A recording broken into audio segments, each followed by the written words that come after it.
Learn English through story. The Girl Who Climbed the Tower. Naomi had always been afraid of heights. Even standing on a small ladder made her heart race.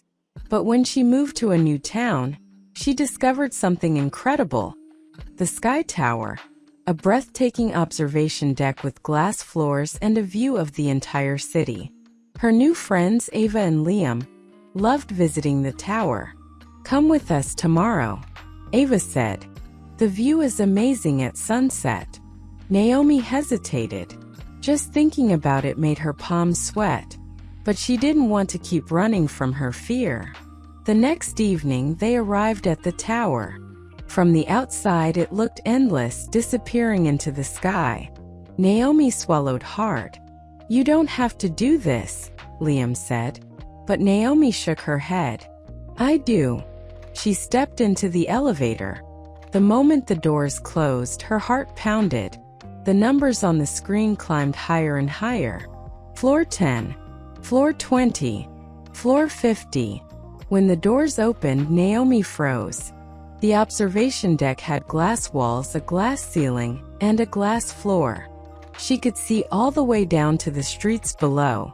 Her legs felt weak. "Take my hand," Ava said. Naomi gripped her friend's hand tightly and took one step onto the glass. The city sparkled beneath her feet. Her breathing slowed. She took another step. And another. Ava grinned. "You're doing it." Naomi looked down again. But this time she felt something different. Not fear but freedom. She wasn't trapped by her fear anymore. As the sun set over the city, Naomi smiled. "Let's come back tomorrow." Lesson: fear can only hold you back if you let it. Taking the first step is always the hardest but also the most powerful. The Boy Who Spoke Up. Ethan hated public speaking. Just the thought of standing in front of his class made his stomach twist. But when his teacher announced a speech contest, he knew he had no choice. Everyone had to participate. "You'll do great," his best friend Jaden said. "Just practice." Ethan sighed. Practice wouldn't change the fact that his voice shook whenever he spoke in front of people. That night, he stood in front of the mirror and read his speech. His words sounded small. The next morning, he tried practicing in front of his parents. His dad smiled. "Speak like you believe in what you're saying." Ethan took a deep breath and tried again. By the time contest day arrived, he still felt nervous, but something had changed. He wasn't running away. When it was his turn, he walked to the front of the class. His hands trembled, but he looked at his audience instead of his feet. "Good morning," he began, his voice stronger than he expected. He spoke about how everyone has fears, but that courage isn't about being fearless. It's about doing something despite being afraid. When he finished, there was silence. Then applause. Jaden grinned. "Told you." Ethan didn't win the contest, but he won something bigger. The confidence to never stay silent again. Lesson: courage isn't the absence of fear. It's speaking up even when your voice shakes. The Midnight Rescue. Amira had always loved the sea. Growing up in a fishing village, she spent her days swimming, helping her father on the boat, and watching the waves. But she had never been out on the ocean at night. One evening, as the villagers gathered around a bonfire, a storm rolled in. The waves crashed violently against the shore. Suddenly, a desperate voice shouted, "There's a boat still out there." Everyone turned toward the sea. A small fishing boat was struggling against the waves. Amira's father squinted. "That's Mr. Chen's boat. He won't make it back alone." A group of men ran toward the rescue boat, but Amira was faster. "Amira, no!" her mother called. But Amira knew the sea. She knew its dangers, but she also knew how to read the waves, how to move with them. She jumped into the rescue boat, grabbed an oar and helped steer through the storm. Lightning flashed. The waves were twice as tall as the boat, but Amira didn't hesitate. She watched, waited, and when she saw an opening, she guided the boat straight to Mr. Chen's side. "Grab the rope," she shouted. Mr. Chen threw his rope and together they pulled him to safety. When they returned, soaked but safe, the villagers cheered. Amira's mother hugged her tightly. "I was scared, but I've never been prouder." Amira looked out at the ocean. She had always loved it, but now she respected it even more. Lesson: true courage isn't ignoring danger. It's facing it with knowledge, skill, and heart. The first step. Luca had dreamed of being a dancer since he was little. He watched videos, practiced in secret, and imagined performing on stage. But there was one problem: he was terrified of being judged. When auditions for the school talent show were announced, Luca's best friend, Noah, nudged him. "You should do it." Luca shook his head. "What if people laugh?" Noah crossed his arms.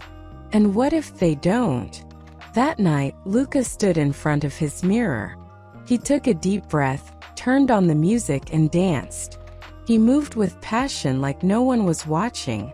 The next day, he signed up for the audition. When his name was called, his heart pounded. He stepped onto the stage. The music started. For a moment, he froze. Then he closed his eyes, took a deep breath, and let the music guide him. By the time he finished, the room was silent. Then applause. Luca smiled. He didn't know if he would win, but he had already won something greater: the courage to be himself. Lesson: bravery is taking the first step, even when you're afraid. The Firefighter's Son. Omar's father was a firefighter. Every day he risked his life to save others. Omar admired him but also feared for him. One night, the alarm at the fire station rang. A house was burning near Omar's school. His father rushed out with his team. Hours passed. Omar and his mother waited anxiously. Finally, his father came home, covered in soot but smiling. "You saved them?" Omar asked. His father nodded. "A little girl was trapped, but we got her out just in time." Omar hesitated. "Aren't you scared?" His father placed a hand on his shoulder. "Of course. But courage isn't about not being afraid. It's about doing what's right despite fear." Omar understood. And one day when he was older, he knew he wanted to be brave like his father. Lesson: courage isn't the absence of fear. It's choosing to do what's right despite it. The secret behind the mask. Layla had always been shy. She loved theater but never dared to step on stage. Instead, she worked behind the scenes, painting sets and adjusting costumes. One day, her drama teacher, Ms. Patel, announced a surprise. "Our lead actress is sick. We need someone to take her place tonight." The class murmured, but Layla stayed silent. Ms. Patel looked directly at her. "Layla, you know the lines. You've been helping with rehearsals. Will you do it?" Layla's heart pounded. "Me? Yes," Ms. Patel said. "You just need to be brave for one night." Layla hesitated. Could she really do this? Then she thought about how much she loved these stories, these characters. She nodded. "I'll do it." That night, as she stepped onto the stage, the bright lights blinded her for a moment. The audience was silent, waiting. Layla took a deep breath and spoke her first line. The fear didn't disappear, but something else took over: excitement. By the end of the play, the audience clapped, and Layla felt something new inside her. She had done it. The next day, Miss Patel smiled at her. "See? You had the courage all along." Lesson: sometimes bravery is simply taking the first step, then realizing you were capable all along. The Storm Runner. Carlos had never been the fastest runner in his school, but he had always dreamed of winning a race. His older brother Diego was a track star, and Carlos wanted to be just like him. One afternoon, their town announced a charity marathon. It was not just any race. It was scheduled during the storm season, where strong winds and sudden rain showers could appear at any moment. Diego signed up immediately. Carlos hesitated but finally wrote his name down. On race day, the sky was dark and heavy with clouds. Carlos stood at the starting line, his heart pounding. He knew he was not the best runner, but he promised himself he wouldn't quit. The whistle blew and the runners took off. At first, Carlos kept up with the group, but after a mile, the wind picked up. By the second mile, the rain started pouring. The runners around him slowed down, some stopping completely. Carlos kept going. He told himself he just had to take one step at a time. His shoes were soaked, his legs ached, but he pushed forward. Ahead he saw Diego struggling. His brother, the fastest runner he knew, had slipped on the wet road and was limping. "Go on," Diego shouted.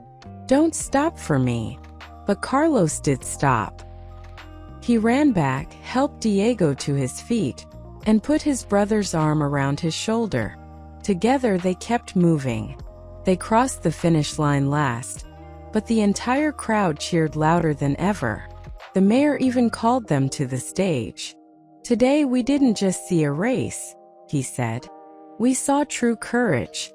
That night, as they sat drying off, Diego smiled at his younger brother. "You didn't win the race," he said, "but you won something more important." Carlos grinned. He had finally proven to himself that he was stronger than he thought. Lesson: winning is not about finishing first. It is about refusing to quit even when the road gets tough. The mountain of fear. Jasmine had always loved hiking, but she had never climbed a real mountain. That changed when her uncle invited her to Evergreen Peak, the tallest mountain in their region.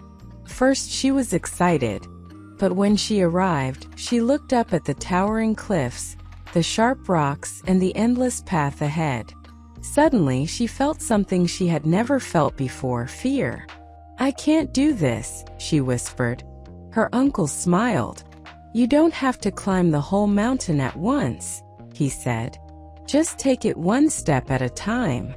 Jasmine took a deep breath and started walking. The first part of the trail was easy. The sun was shining and she felt strong. But after an hour, the path became steeper and harder. She tripped on a loose rock and scraped her knee. "Maybe I should stop," she said. Her uncle knelt beside her. "You can stop if you want. But remember, every challenge you face makes you stronger." Jasmine thought about all the times she had backed away from something difficult. This time she wanted to be brave. She stood up, wiped the dirt off her hands, and kept climbing. The higher they went, the stronger the wind became. At one point she had to crawl on her hands and knees to keep moving. Her legs were sore, her breath was heavy, but she refused to quit. And then she reached the top. The view was unlike anything she had ever seen. The world stretched below her, endless and beautiful. "You did it," her uncle said. Jasmine smiled, feeling something new: pride. She had faced her fear, and now she knew she could face anything. Lesson: fear will always be there, but courage is choosing to keep going anyway. The bridge at midnight. David had always been afraid of the old wooden bridge outside his town. It stretched over a deep, rocky canyon, and everyone said it was unsafe. His older sister, Maya, had crossed it before, but David had never dared. One evening while they were hiking back home, a storm rolled in. The rain poured down, and the only way back was across the bridge. "We can wait for the rain to stop," David suggested. Maya shook her head. "It's getting late." If we don't cross now, we'll be stuck out here all night. David looked at the bridge. The wind howled through the wooden planks, making them creak. His legs felt frozen in place. You don't have to do it alone, Maya said. She held out her hand. David took a deep breath and grabbed it. Step by step, they moved forward. The bridge swayed slightly, but it held firm. Halfway across, thunder rumbled. David clenched his jaw, fighting the panic rising in his chest. He wanted to run back, but Maya squeezed his hand. Keep going. You're doing great. David focused on her words instead of his fear. Few more steps, then a few more, and suddenly they were on the other side. David turned back and stared at the bridge. It was still there, just like it had always been. The only thing that had changed was him. I did it, he whispered. Maya smiled. I knew you could. That night, David realized something important. Sometimes, fear is just a bridge waiting to be crossed. Lesson: bravery isn't about never being scared. It's about taking one step forward even when you are. The voice inside. Lena had always wanted to be on the debate team, but she was terrified of speaking in front of people. Every time she tried, her voice shook and her mind went blank. You should try out, her friend Noor said. Lena shook her head. I'd embarrass myself. Or you'd surprise yourself, Noor replied. The day of the tryouts, Lena stood outside the classroom door, her hands sweating. She could still walk away. But then she remembered something her grandmother had told her. Your voice is a gift. Don't be afraid to use it. Taking a deep breath, Lena stepped inside. When it was her turn, she walked to the front. The room fell silent. Her heart pounded. But instead of focusing on her fear, she focused on her words. She spoke clearly. She spoke with confidence. And when she finished, the room filled with applause. She had done it. That evening, she got a message from Noor. I heard you crushed it. Proud of you. Lena smiled. She had been afraid of her own voice, but now she realized it had been strong all along. Lesson: your voice matters. Don't let fear silence it. The fire drill. Omar had never been in an emergency before, and he hoped he never would. He hated loud alarms, and the idea of something catching fire scared him. One morning, his school announced a fire drill. It's just practice, his teacher said. But it's important. When the alarm blared through the halls, students rushed to the exits. Omar's hands were sweaty, but he followed the plan just like they had practiced. But then he noticed something. His friend Lucas was stuck in the classroom, frozen in fear. Omar's heart pounded. He could leave. He could run outside like everyone else. Or he could be brave. Taking a deep breath, he ran back. Lucas, we have to go. Lucas shook his head. I can't move. Omar grabbed his hand. I'm with you. We'll go together. Slowly, step by step, they made it outside. The principal saw them and nodded. Good job, boys. You stayed calm and helped each other. Omar exhaled. He hadn't realized until now that bravery wasn't about not being scared. It was about helping someone else be brave too. Lesson: courage isn't just for yourself. It's for those who need you too. The shadow in the water. Aisha had always loved swimming, but there was one thing that terrified her: the deep end of the pool. It's not scary, her cousin Malik said. You just have to trust yourself. Aisha wasn't so sure. One summer afternoon, her family went to a lake. While everyone swam happily, Aisha stayed near the shore. Then she saw it. A little boy struggling in the water. He had drifted too far and was panicking. No one else had noticed yet. Aisha's heart raced. The deep water was her biggest fear. But this wasn't about her anymore. Without thinking, she dived in. The water was colder and darker than she expected, but she kicked her legs, moved her arms, and swam toward the boy. "Hold on," she called. She reached him, held his hand, and slowly guided him back to safety. When they got to shore, the boy's mother hugged Aisha tightly. "You saved him," she whispered. Aisha blinked. She had been so focused on helping, she had forgotten to be afraid. And just like that, her fear was gone. Lesson: bravery is forgetting your fear when someone else needs you more. First punch. Jordan had never been in a fight before. He didn't like violence, but he also didn't like bullies. One day at school, he saw a group of kids picking on a younger boy. They pushed him against a locker, laughing. Jordan felt his stomach twist. He wanted to look away, but something inside him wouldn't let him. He walked up and said, "Leave him alone." The biggest bully, Tom, smirked. "Or what?" Jordan's hands shook, but he stood his ground. "Or you'll have to deal with me." Tom stared at him. For a moment, Jordan was sure he was about to get punched. Then Tom shrugged. "Whatever. Not worth it." The bullies walked away. The younger boy looked up. "Thanks," he said quietly. Jordan exhaled. He had been scared, but he had stood up anyway. That was what courage really meant. Lesson: standing up for others is the bravest thing you can do. The night in the haunted house. Danny never believed in ghosts.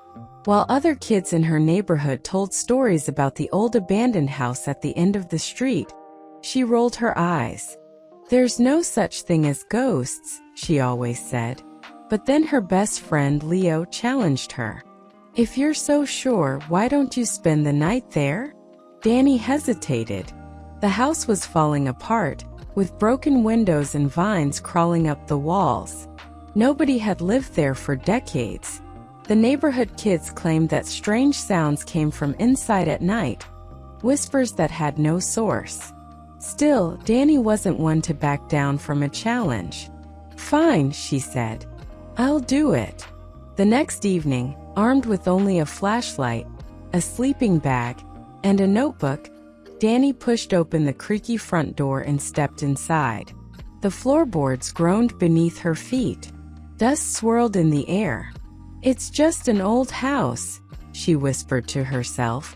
She set up her sleeping bag in the middle of the living room, turned on her flashlight, and began writing in her notebook. 11:30 p.m. No ghosts yet. Just a lot of dust. Suddenly, a thud echoed upstairs. Danny's breath caught in her throat.